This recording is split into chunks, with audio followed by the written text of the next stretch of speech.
Hello and welcome to this James the Bike Guy, where today we're getting to check out an incredibly awesome race bike from Trek. A bike that is focused around being all-out fast, all-out performance with electronic shifting and, well, a mega huge branding. Well, anyways, today we're checking out the 2022 Trek Madone SLR 7, which is the top-end carbon fiber frame set from them with Ultegra componentry. So in this video, we're going to go over all those specs and features. We'll talk about what the bike's all about, and then we're going to find out exactly what it weighs. So if this kind of thing is interesting to you, I suggest you stick around and let's check out this race bike together. So to begin talking about this bike, let's talk about the Trek-Segafredo branding on it.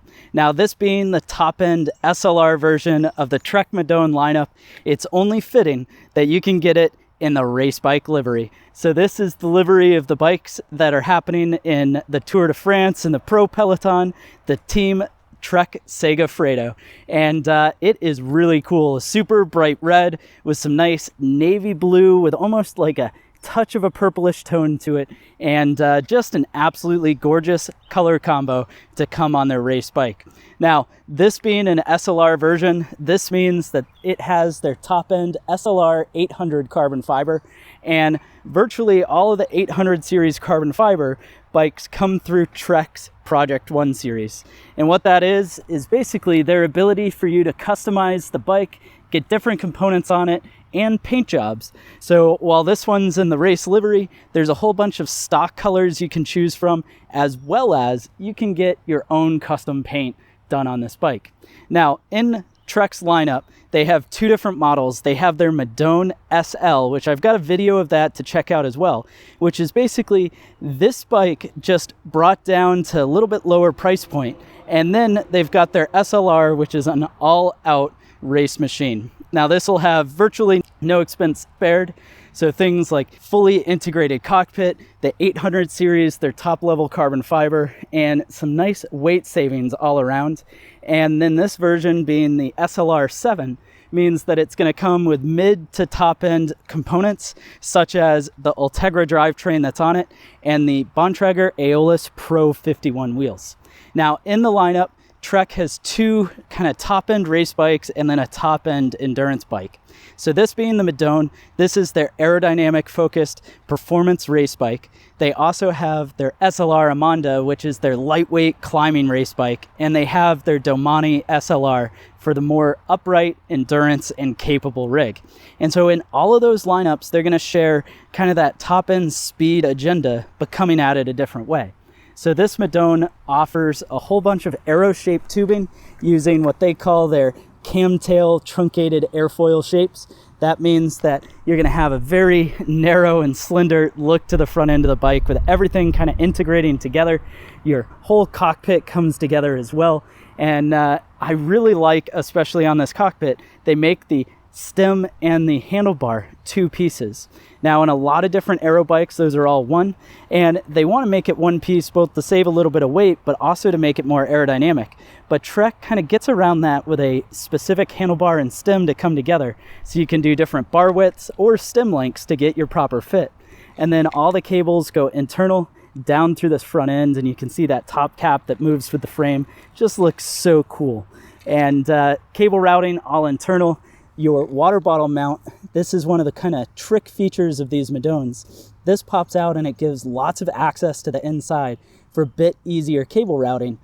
In the frame is a T47 threaded bottom bracket, of course through axle front and rear, and you can see these truncated airfoils on the seat stays. Your chain stays are real beefy, and then your seat tube is going to be fairly unique. So one of the tricks to this particular bike, making it so fast, is how much comfort comes from it.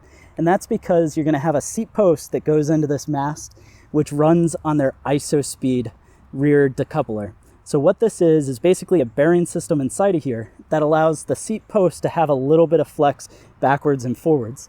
And of course, depending on what you want, you might want that a little stiffer, a little softer, based on your preference. And Trek is able to do that with this piece right here. This is essentially a leaf spring that runs on the bottom of the top tube.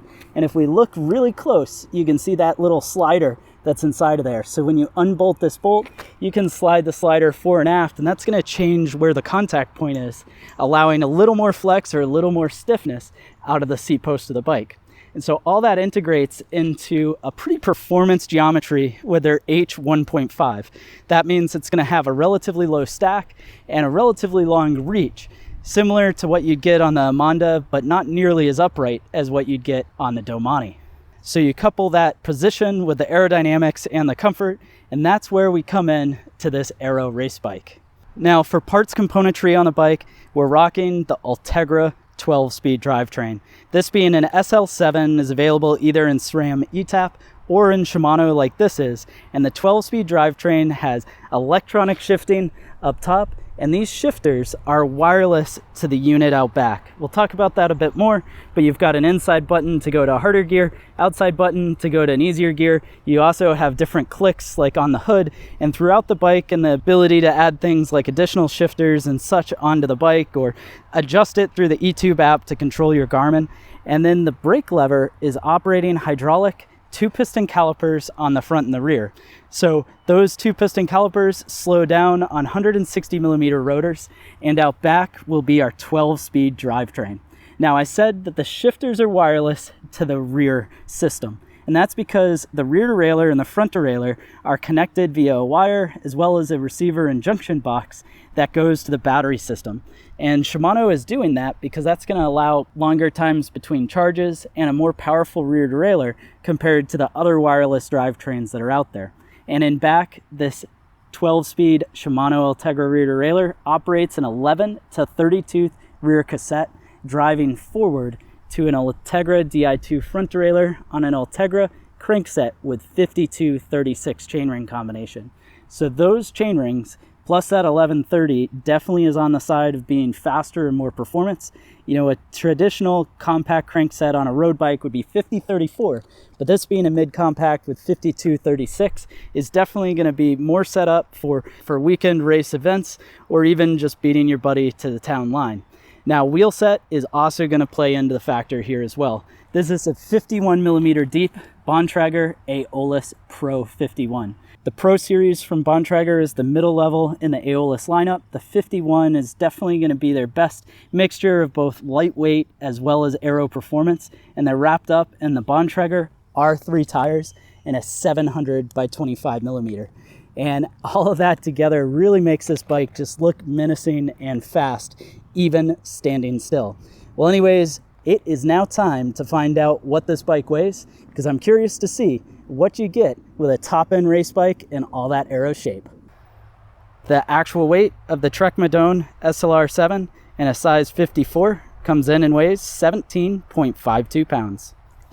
Well, thanks for watching this video on the 2022 Trek Madone SLR 7. Go ahead and let me know your thoughts on this aero race bike down below. Let me know what you think about it, and definitely browse the channel, consider hitting subscribe, and leave a like if you enjoyed what you saw.